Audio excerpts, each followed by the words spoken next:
You know that feeling when you look at a big financial goal, like saving your first 1,000, and it just feels, well, impossible, like a mountain you can't climb, especially when you're just starting out.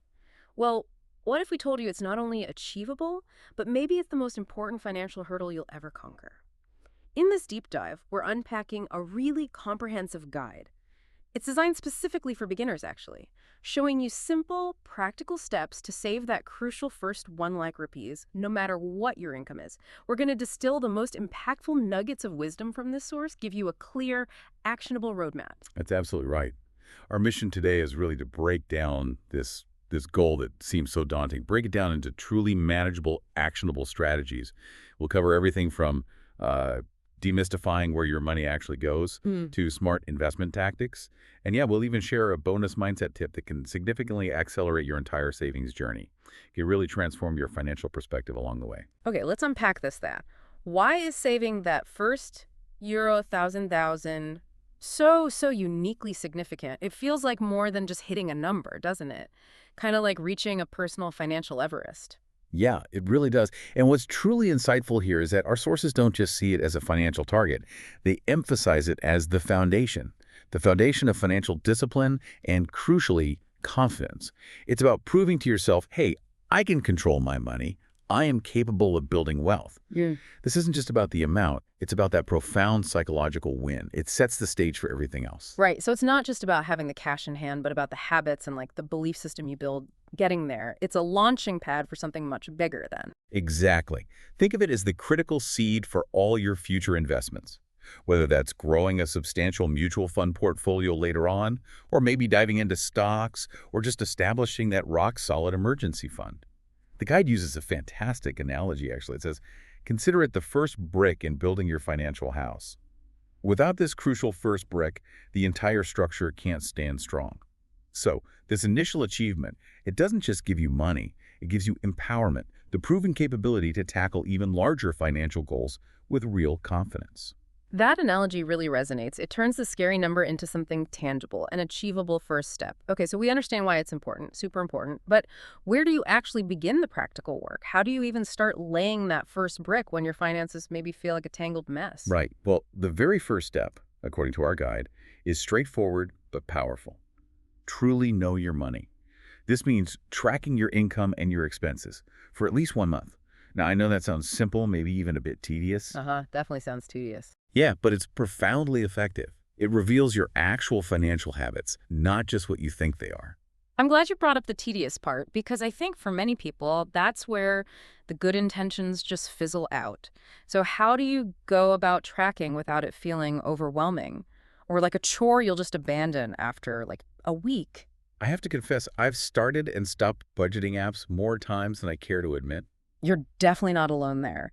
The key is to make it easy on yourself. You can use readily available tools like apps such as Walnut or ET Money. They simplify the process, sometimes by linking to your accounts, or hey, even a simple Excel spreadsheet works if you prefer a more manual approach. The objective isn't just to list numbers, though. It's really to identify where your money might be leaking. Right. Those often overlooked expenditures, unnecessary subscriptions, frequent dining out, maybe impulse online shopping, stuff that silently drains your funds without you even noticing sometimes. Money leaks. I love that phrase. It immediately brings to mind that quote, what gets measured gets managed. Right. It's hard to plug a hole if you don't even know it's there. My personal leak was an old gym membership I completely forgot about for months. Embarrassing. Oh, it's surprisingly common. Don't worry. Precisely.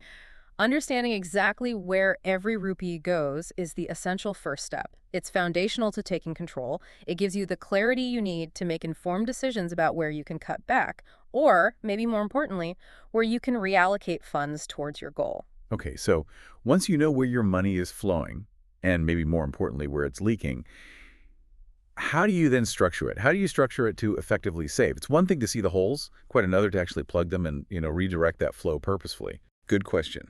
Our sources strongly advocate for a widely recognized principle here. Yeah. The 50-30-20 rule. It provides a clear, actionable framework for your budget. Makes it easier to allocate funds systematically without feeling overly restrictive. So it breaks down like this. 50% for needs. This covers your absolute essentials. Rent, groceries, utility bills, the non-negotiables for basic living. Right, the must-haves. Exactly. Then 30% for wants. This is for discretionary spending, entertainment, dining out, shopping, things that enhance your life but aren't strictly necessary for survival. The fun stuff. The fun stuff, yeah. And finally, 20% for savings investments. This portion, the 20%, is presented as non-negotiable. It's dedicated entirely to your financial growth. This is where you actively build that first Euro 1,000 towers. That sounds like a really clear roadmap, but what if someone's listening and thinking, whoa, 50% for needs already feels tight, especially if you live in a high-cost city? Does the guide offer any flexibility, or is this like a strict baseline? That's a really crucial point. And the guide does acknowledge that this is, well, an ideal. While 50-30-20 is the goal, the most important takeaway is that the 20% for savings is sacred. That part's key. If your needs truly are higher, maybe you need to temporarily adjust your want percentage down. Or, and this is important too, actively focus on increasing income, which we'll get to make sure that 20% for savings is still met. Think of it as a template, not some rigid law. But that savings portion, that's the star. Okay, that makes sense. Prioritize the savings percentage. Can you give us a concrete example? How might this look for someone? Maybe use a common monthly income figure? Certainly. Let's say if you earn $30,000 a month, following that non-negotiable 20% savings rule means you aim to save €6,000 every single month. Now, if you consistently maintain this, you'd reach your multi-thousand target in approximately 16 months. 16 months, okay. Yeah, see, it takes that massive number and breaks it down into very digestible monthly actions. Makes it feel incredibly achievable, doesn't it? It really does. That breakdown makes the target feel so much more manageable. It shifts the perspective from impossible mountain to just a series of steps. Any practical tips on making that 20% actually happen without it feeling like you're constantly fighting against your own spending habits? Absolutely. The guide offers a crucial pro tip here. Automate your savings. Set up a systematic investment plan, an SIP, which is where you invest a fixed amount regularly, often into mutual funds, or even simpler, just an auto transfer to a dedicated savings account on your salary day. Ah, pay yourself first. Exactly. Pay yourself first. This way, you save before you even have a chance to spend the money. It leverages your initial motivation and makes saving the default setting rather than an active decision you have to wrestle with every single month. Okay, so automate the 20%. What about the other side? Beyond just allocating percentages, what about actively reducing spending in our daily lives? Are there specific areas where people commonly find, easy wins, those money leaps we talked about earlier? Definitely. This section of our source is packed with practical, everyday strategies. Simple habits like cooking at home more often instead of frequently ordering food are highlighted. That's a big one for many people. Think about how quickly those daily coffees or takeout lunches add up. Even really small changes have a compounding effect over time. Oh, tell me about it. I confess, I once found myself paying for a streaming service I hadn't even opened in 6 months. It's amazing how those small leaks just quietly accumulate. You are definitely not alone in that. It happens so easily. Indeed, canceling unused subscriptions, whether it's a streaming service you barely watch or that gym membership you're not utilizing, that can free up significant funds without much effort. The guide also mentions using things like cashbacks, discount cards, or UPI offers. Yeah. But, and this is important, with a big caveat, don't overspend just for the sake of getting a discount. Ah, yes, the classic trap. It completely defeats the purpose of saving. It's a trap, exactly. So, speaking of traps, what's a good mental trick? A way to avoid those impulse buys when you're out shopping or browsing online, especially when that want feeling is so strong.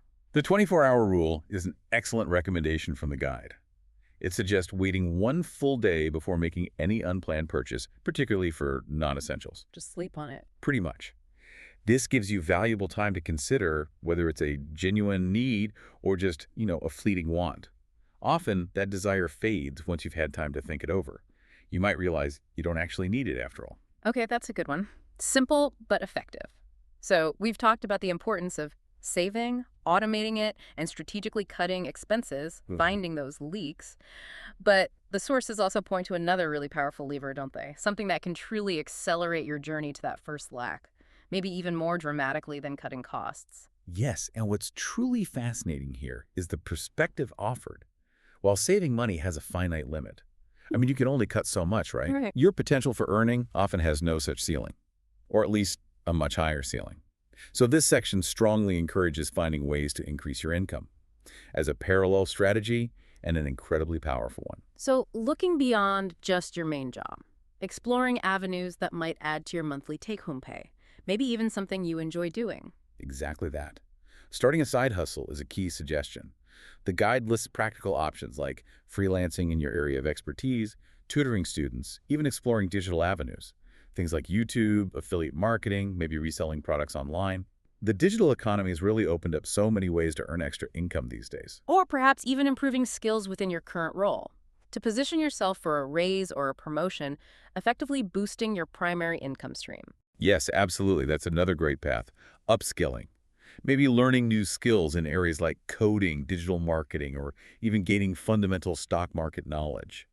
These can lead to a better salary, which directly boosts your income. The guide offers a really compelling example. Even an extra $5,000 a month, whether from a side hustle or an upskilled new role, can help you reach your one deal around 1,000 goal much, much faster. It could potentially cut your timeline in half in some scenarios. It's about working smarter, finding ways to generate more income. Okay, makes sense. Earn more, save more. So now that we're actively working on earning more and spending less, where do we actually put this hard-earned money? It's not enough to just, accumulate it under the mattress. It needs a secure and ideally a productive home. Right. And the advice here is crucial. Save smartly, not just diligently. A really fundamental step is to put your savings into a separate account. It's absolutely critical not to mix it with your everyday spending account. You need that clear demarcation. Is that mainly to keep it out of sight, out of mind, make it less accessible for daily spending, to prevent those accidental dips into your savings when you're maybe short on cash towards the end of the month? Precisely. It creates both a psychological and a practical barrier against impulsive spending. Out of sight, out of mind really helps. And beyond just stashing it away in a basic savings account, you should consider options that actually help your money grow while you save. A recurring deposit, an RD, is like a disciplined savings plan. You commit to putting in a fixed amount every month for a set period. A systematic investment plan, an SIP in mutual funds, lets you regularly invest small amounts into a diversified portfolio, potentially earning better returns over time. Okay. Or even a liquid fund. That's a type of mutual fund investing in very short-term instruments. Yeah. It offers quick access but potentially better returns than just letting cash sit idle. The key point is to avoid keeping all your saved cash just sitting there, in hand or in your main account, where it's far too easy to spend impulsively on non-essentials. Make it work for you, even while you're saving it. We've covered a wealth of practical, actionable steps now. From tracking to budgeting, the 5E30/20, smart cuts, boosting income. Lots to think about. You've definitely got my attention. What's this game-changing bonus tip that the guide promised? I'm always keen for something that truly shifts how we think about the stuff. Okay, so this takes us beyond the numbers, really, and into a crucial mindset shift. Instead of immediately thinking, I can't afford it, when you're faced with a desire or maybe a perceived need, the suggestion is to reframe it. Ask yourself, how can I afford it? That's interesting. How can I afford it? Yeah, it's a subtle shift, but it's profoundly powerful in changing your perspective. It really reframes the challenge, doesn't it? Makes it a problem to solve rather than just an insurmountable roadblock. It encourages a more proactive, resourceful approach instead of just giving up. Exactly that. It encourages resourcefulness, creativity, active problem solving. Maybe the answer to how can I afford it is finding a cheaper alternative, or identifying a way to earn the extra money for it specifically, or even deciding after thinking about it that it's not truly a priority right now. And another vital part of this mindset shift is celebrating the small wins along the way. Your first 10,000 saved, then maybe you receive 50,000, and eventually that full Euro 1,000. Acknowledge the milestones. Yes, these milestones reinforce positive financial behavior. They keep you motivated. They turn the journey into a series of achievable goals, not just one single daunting leap. And it truly does get easier, doesn't it? Once you hit that first significant goal, that initial struggle often feels the hardest, like pushing a giant boulder uphill. Oh, definitely. The sources explicitly state this. Once you successfully save your first Euro complete 1,000, the journey to saving the next Euro 5,000 or whatever your next goal is will feel considerably easier. It really is all about building momentum, building confidence, and having those proven habits in place.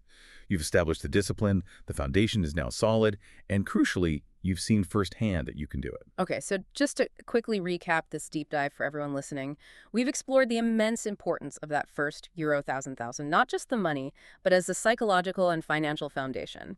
We've given you the tools, track your expenses, apply that powerful 5D3020 rule, Make smart cuts to wasteful spending, look for ways to boost your income through side hustles or upskilling, and importantly, save smartly by letting your money grow in dedicated accounts or investments. And what's truly important here, the core message that the sources emphasize in their closing, is that saving your first euro thousand euro isn't just about accumulating a sum of money. It's fundamentally about building the habits that will set you up for being financially free, or at least more secure for life. The discipline, the awareness, that proactive, how can I afford it mindset. It really is about making that start, isn't it? Breaking through that initial barrier and proving to yourself what's possible. Indeed. And as our guide so aptly puts it, the best time to save was probably yesterday. Yeah. But the second best time is right now, today. So this raises an important question for you, the listener, to consider. What's one small practical step you can commit to taking today to either kickstart or accelerate your personal savings journey towards the first euro $1,000? Think about it, maybe just one thing, and then Yeah. we'll take action.